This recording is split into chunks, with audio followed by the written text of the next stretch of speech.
Let us start with a little quiz. Remember, if to Pride and Prejudice you owe your miseries, so wonderfully is good and evil balanced, that to Pride and Prejudice you will also owe their termination. This is from which book? If you said Jane Austen's Pride and Prejudice, you would be wrong. If you said Cecilia by Fanny Burney, then you would be correct. So well done you, and give yourself a pat on the back. However, Cecilia is not the book we'll be looking at today on Beyond the Book. Instead, it is indeed Austen's 1813 work, Pride and Prejudice. Hello everyone, and welcome to another edition of Beyond the Book from Book Time with Elvis with me, Mark. As it is Jane Austen July and I'm reading Pride and Prejudice, I thought I would look into it for today's episode. The reason we quoted from Miss Burney's Cecilia is because it is a book that was much admired by Jane Austen, and legend has it that it was this quotation from the end of the book that inspired Austen's title for her own work. The original title, by the way, for Pride and Prejudice was First Impressions, which all you Janeites knew already, of course. Incidentally, the phrase Pride and Prejudice can be found in two earlier important works, those of from the 1770s, those of Thomas Paine's Common Sense and Edward Gibbon's Decline and Fall of the Roman Empire. Pride and Prejudice consistently ranks in the top of book polls and is much beloved by readers all around the world, with over 20 million copies sold and countless derivatives on stage, screen, and audio-radio adaptations. I had until now managed to pass my 40-something years without reading it, and now that I am, and I'm reading it here on this channel, if you care to check it out, I do find it quite charming and much more amusing than I had ever supposed it would be. Austen began writing Pride and Prejudice, or First Impressions as it was at the time, in 1796, setting it somewhere between the dates of 1793 and 1795, and we know that because of the militia movements she describes in the book. Quite often in the book she refers to the younger Bennet sisters being besotted with various officers and things, and we know because of the war with France at that time that this was the period when these militias were moving around the different shires of England. In 1797, her father approached Thomas Cadell, who was a well-known London bookseller and publisher, if he would be interested in publishing her work. But unfortunately for him, I suppose, as it turned out, he turned it down.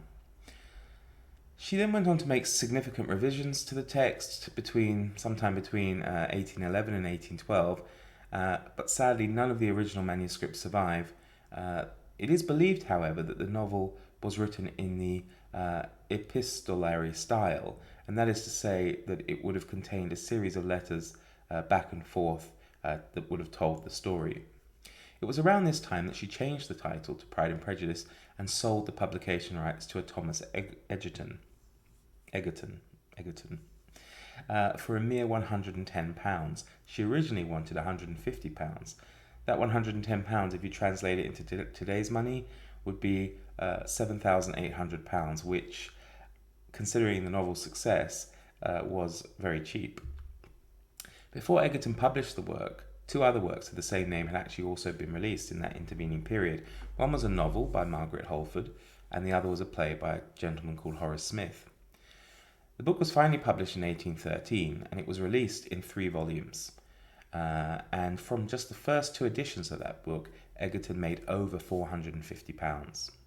And what I find really interesting is that in the same year it was published, 1813, a French edition was already available. So they translated it very quickly.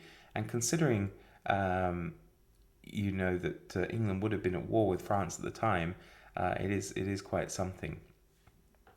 The book was published in the United States in 1832, and it was published under the title Elizabeth Bennet or Pride and Prejudice.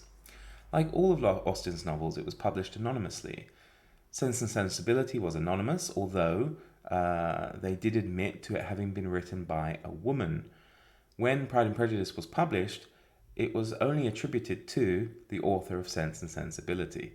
So, yeah, unfortunately, Austen, in her own life, I guess, probably didn't have her name on any of her works, which is a shame.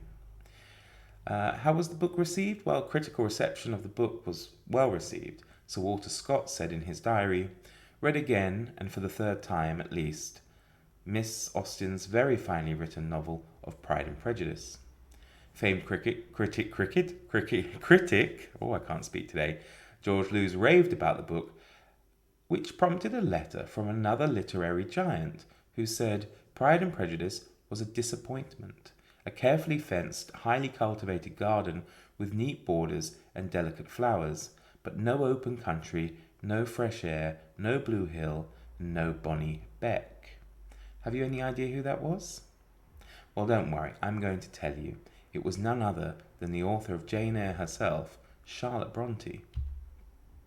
Another criticism came from perhaps an unlikely quarter, that of Austen herself, who thought that the playfulness and epigrammatism of Pride and Prejudice was excessive, complaining that the novel lacked shade and it should have had a chapter of some kind of solemn and specious nonsense about something completely unconnected with the story, an essay on writing, on critique of Walter Scott, or perhaps even a history of Napoleon Bonaparte. I find that quite funny when I look back to another book that I know was mentioned in Austen's Northanger Abbey, which is that of Anne Radcliffe's Mysteries of Udolpho, which I read with the Gothic Book Club, which does have some kind of things like that in it. So maybe it was popular at the time, but thank God it didn't contain any of this stuff, because for me, the poetry and things that I found in Udolpho was just, it ruined the book for me anyway. The novel discusses the major themes of marriage, class, wealth, and self-realization. It is perhaps, of course, ironic that love and romance appear so often in Austen's work, and yet she herself never married, although she had a couple of chances, and one of them, she actually accepted a marriage proposal, but after sleeping on it, she decided to retract her acceptance. The man, though, was the magnificently named Harris Big Wither. What a great name that is. The relationship between her characters, the sisters Elizabeth and Jane Bennet, strongly mirrored the close bond she had with her own sister Cassandra. But what about Mr. Darcy? Well, he could have been modelled on a couple of people in Jane's life, one of whom was the scandalous John Parker, 1st Earl of Morley, who was involved in a sordid sex scandal. Well, you have to take into account that it was sordid for the early 1800s, perhaps not so much today. And it was that he fathered a child out of wedlock with another woman, and then proceeded to divorce his wife by Act of Parliament to marry her. Now, in that time, if you wanted a divorce, you needed an Act of Parliament. You couldn't just go to the judge and do it. So divorce rates were extremely low, and divorce was extremely rare. And it was this second wife of Parker's who was actually a friend of Austen's, and Parker himself was an acquaintance of Austen's brother Henry from their days at university. Parker was described as handsome and very intense, so a bit similar to our Mr. Darcy. So like it or loathe it, there is no denying the importance of Jane Austen and Pride and Prejudice in the story of English literature. It is a story we all know whether we've read the book or not, littered with characters that even in the 21st century we can relate to. Sadly, there are no cigars or sandwiches named after this book, but it has inspired works from Bridget Jones to Japanese manga, and even a comic adaptation by Marvel. There is also, believe it or not, a reimagining of the story with cannibalistic zombies, called somewhat imaginatively Pride and Prejudice with Zombies. Anyway, thank you so much everybody for watching this episode of Beyond the Book, and on behalf of Elvis and I, look forward very much to seeing you next time. Do take care everyone. Bye bye.